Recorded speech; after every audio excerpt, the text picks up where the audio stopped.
we've got a great lineup for you, and I'm going to kick things off with an Irish myth.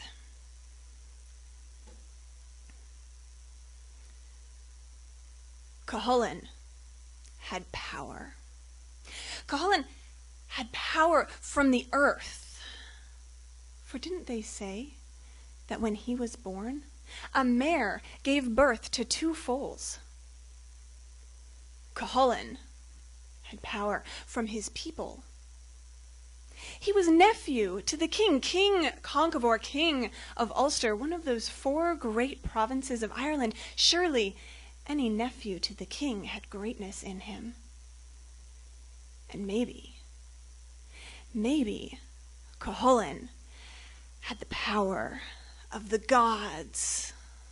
For there were whispers and rumors and murmurs that while his mother was mourning the loss of her foster son, a god came to her in her own chamber and comforted her. And so maybe Cuchulainn even had the power of the gods. Maybe you've heard of Cuchulainn. When he first came to Maha, the capital of Ulster, that great fortress, he was having a hard time sleeping. So his uncle, King Conchobar himself, came to discover what the problem might be. And this is what he learned. Cuchulainn could only sleep if his head and his feet were exactly the same height. So they hauled in 2 large boulders, and they spread a plank of wood on top of it. From that time on, Cuchulainn slept soundly. Well, until one of the warriors decided one morning that he was going to see if maybe Cuchulainn wanted to get up anytime soon. Well, Cuchulainn didn't like to be bothered. He sat up as fast as he could, and he punched straight out through the warrior's head and out the back of his skull. And no one ever tried to wake Cuchulainn up before he was good and ready. Now, when Cuchulainn was born, everyone knew that he was destined to greatness. And so they all gathered at Maha, the capital of Ulster. They all gathered and they started fighting over who would get to be his foster parents. I should raise Cuchulainn. No, I would be best suited to raise Cuchulainn. And they fought back and forth, back and forth. A man made his way from the back. He was dressed in rich silks with gold thread embroidering his cape. He pushed his way to the front. I should raise Cuchulainn. I have land, I have wealth, I have cattle. Cuchulainn will want for nothing with me as his foster father. I can teach him how to raise a household. I would be best to raise Cuchulainn. But he had barely finished speaking when there was a disturbance at the other side of the room. One of the counselors to the king made his way to the front. I should raise Cuchulainn. I can teach him my wisdom, my sagacity. I will teach Cuchulainn the power of words and language, honor, the power of his own name. He hadn't even finished speaking when the air rang with the sound of metal. Conall Cernach the Brave, one of the greatest warriors in all of Ulster, pushed his way to the front with his sword drawn, and he stopped within a hair's breadth from the counselor's throat. Words. We're not raising a poet. I should raise Cuchulainn. I will teach him to wield a sword, to throw a spear. He will be the greatest warrior. He will defend Ulster. He will be our hero, and I should be his foster father.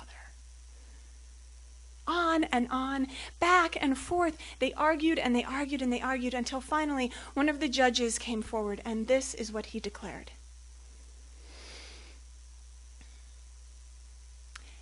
Everyone will help to raise Cuchulainn, and you will provide for him so that he wants for nothing, and you will teach him language and the power of words, and you will teach him to throw a spear, and we will all raise Cuchulainn." And so it was decided. Well, one day, Cuchulainn was wandering around Emain-Macha, the great capital of Ulster. Cathbad, the wise old druid, was out with his pupils gathered all around him. One of them raised his hand. Sir, is today lucky for anything?" "Why, yes. Whatever young lad receives his weapons for the first time today, he will be the greatest warrior in all of Ulster." Cuchulainn didn't need to hear another word. He ran off straight back to the great hall where his uncle was sitting playing a game of chess. Uncle, I need my weapons today." "You're awfully young." No, Uncle, I need my weapons today. Cathbad said I should get my weapons today." "Well, Cathbad is very wise. Call the armorer." And so all of the weapons were brought out. And Cuchulainn took swords. But as he tried to wave through the air, they just fell to pieces at his feet. He took spears. But as soon as he let them loose, splinters started to fly off the shaft, and they too burst into 1,000 pieces. Sword after sword, spear after spear, shields he put them on, and the straps burst under his mighty power. Until finally, King Conchovor's own weapons were brought out. And Cuchulainn took the sword. He sliced dust. He took the spear, and it flew fast, and it flew true. "1,000 blessings on the king whose weapons these are! Thank you, Uncle." Just then, Cathbad, the wise old druid, came into the great hall. "Oh, has a young lad just gotten his weapons for the first time today? 1,000 woes on that mother's son." King Conchofor was not impressed. "Did you lie to me?" No, Uncle, I swear he said I would be a great warrior if I got my weapons today." "Oh, yes, it's true. You will be great, but it comes with a price. You will die before you have reached old age." "Oh, that doesn't matter as long as I'm a hero." And Cuchulainn ran off. Well, it wasn't too long after that. Cathbad, the wise old druid, was again out with his pupils, and one of them raised his hand. Sir, is today lucky for anything?" While Cuchulainn was just wandering by, he ducked behind a bush, and he heard Cathbad. "Why, yes. Whoever receives his chariot for the first time today, he will be famous throughout Ulster, throughout all of Ireland. Everyone will know his name." And Cuchulainn ran off, and he found his uncle. And he tried the chariots, and chariot after chariot, he walked up, he put his hand on them, and they just cracked, the axles split. He tried to step on them, but they fell to pieces all around them, until finally King Conchovor's own chariot was brought out. It was brought out into the plains in front of Emain-Macha, and it had a gilded front with red gold and a copper rim. Gems were set all around it. The wheels shone and glinted in the sunlight. Ivar, King Conchovor's own charioteer, drove the chariot. He took Cuchulainn out across the plains in front of Emain-Macha. And Cathbad, the druid, walked up. Has a young lad just received his chariot today? Oh, this is terrible." And then Cuchulainn was just completing another pass in front of the king, who reached out, pulled him. "Did you lie to me?" No, no, Uncle King, I will be a great warrior because today I got my chariot.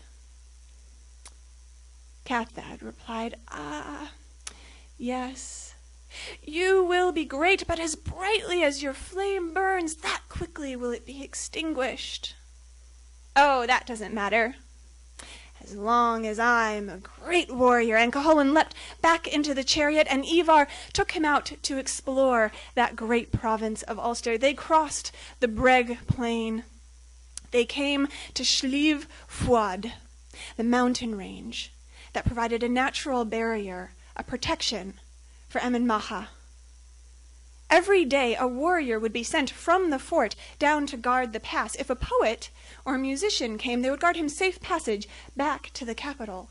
But if a warrior or a brigand came, that man would defend the pass. And that day it was none other than Conall Cernach the Brave himself, guarding the pass through Slieve Fuad.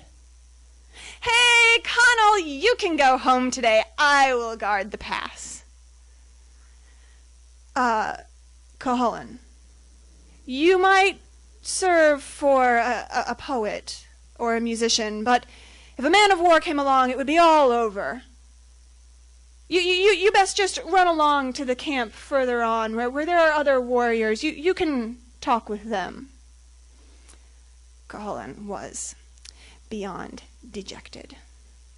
But he had with him his slingshot. This was his favorite toy. He carried it with him everywhere he went. And as Ivar was turning the chariot to bring them on to the camp, Cuchulainn turned and he took careful aim and broke the axle on Conall Cernach's chariot. What did you do that for? Oh, Conall, I was just testing my aim. But I guess you're going to have to go back now because you can't guard the pass with a broken chariot. And it was true. According to the warrior's code, no one could guard the pass with a broken chariot. And so Conall Cernach returned back to Eamon Macha, and Cuchulainn and Ivar continued through the pass until they came to the Seine River. There on the other side was a house, the house of Tain. She had 3 sons. These 3 sons had been terrorizing the province of Ulster. Their father had been killed by an Ulsterman, and so they had declared that from that day on they would kill as many Ulstermen as were alive that very day.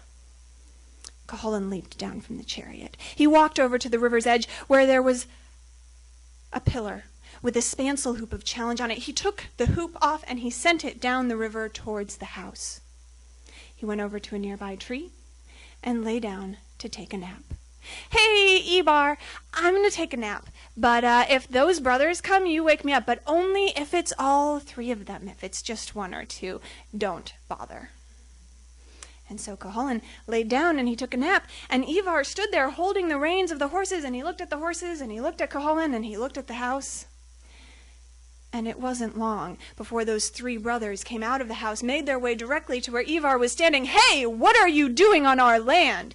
No, please, I'm sorry. It's the boy's first day out in his chariot. We'll be leaving soon. You can see I haven't even tied up the horses, and he's just tired. Well, it was an unlucky boy to have come here on his first day out in his chariot. Cuchulainn leapt up. Oh, yeah? A boy with a difference. A boy who came here looking for a fight. And so it was decided. Cuchulainn would fight the 3 sons of Tain, and the men went back to their house to get their weapons and their armor, and Cuchulainn stood there by the bank of the river, and he waited for them to return, and he could feel the power of the earth. He could feel the heat of the impending battle building inside of him. His whole body began to change. His feet and his shins spun around backwards. He opened his mouth and growled. You could see all the way down to his stomach. he squinted, one eye shut, so tight it fell back into his head. A stork or a crane wouldn't have been able to pull it out in the other eye. He opened so wide, it began to droop down his cheek. You could see the red veins starting to stick out. His hair stood on end as if they were great spikes with drops of blood at the tip of each one. His sweat began to gather. It evaporated from him to form a hero's halo around his head. And the three brothers came, and Cuchulainn took his sword. He killed the first one, cut off his head, brought back his armor and his head as his trophies. But there was the second son coming. He took his spear. The aim was true, and he too fell dead. Cuchulainn ran after it, cut off his head, brought his head and his armor back to the chariot. And there was the third son coming straight down the river, swimming through the water. Cuchulainn leapt straight in. He had his knife, and he killed him on the spot. And he cut off his head and brought it back as his trophies. "Hey, Ivar, we better get back. Let's see some good driving now." And so Ivar and Cuchulainn hopped back into the chariot, and they sped back towards Emin-Macha. They crossed back through the pass of the Slieve Fuad, and as they were crossing the Breg plain, Cuchulainn looked. Ivar, what are those?" "Why, Cuchulainn, those are stags." Well, what's better, Ivar, to bring one back dead or alive?" "Oh, Cuchulainn, anyone can bring back a dead stag, but only the best warrior can bring one back alive." Cuchulainn leapt down from the chariot. He walked right up to the herd, and he brought back the finest stag, tied him up behind the chariot. His antlers spread out in a halo of glory as they continued across the Breg plain. Cuchulainn looked up. "Ivar, what are those?" "Cuchulainn, those are swans." Well, what's better, to bring them back dead or alive?" "Oh, Cuchulainn, anyone can bring back dead swans, but only the best heroes can bring them back alive." And so Cuchulainn took his slingshot, and he took careful aim, and he brought down 3 sets of 12 birds. "Ivar, you better go get my birds for me." "Cuchulainn, I can't. That stag will run me through if I try to get past him. I can't go get your birds." "Oh, Ivar, I will fix that stag with such a mighty stare that he won't move a muscle." And so Cuchulainn turned, and with his drooping eye, he fixed that stag with such a stare. Ivar climbed down. He gathered up all of the swans. They tied them around the rim of the chariot, and this is how they returned back to Emin-Macha. With the stag running behind, the antlers, a halo of glory, the swans flying overhead, Cuchulainn in his warp spasm, holding in one hand by their hair the 3 dripping bloody heads of the sons of Tain, and he made Ivar turn the chariot towards Emin-Macha, the left side, in insult. "Send me warriors! I will kill every mother's son!" And all of the people who were in the fortress looked out. And they ran, and they got King Conchobar, and King Conchobar came to the window, and he looked out. And he surveyed the situation.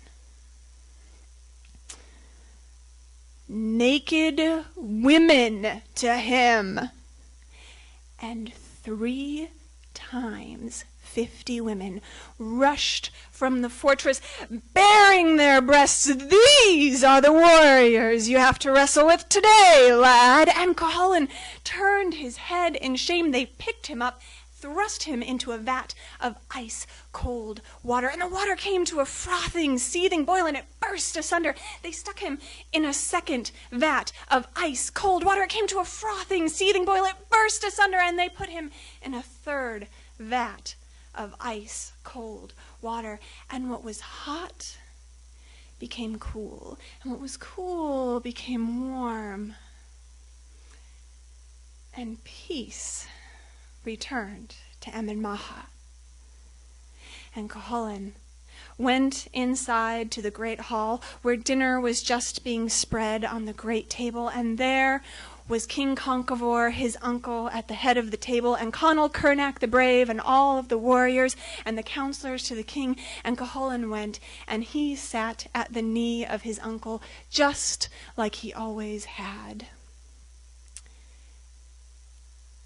And so, is it any wonder that a young lad who did all of this when he was only 7 years old would go on to defend the province of Ulster single-handedly against all of the armies of Ireland when he is only 17?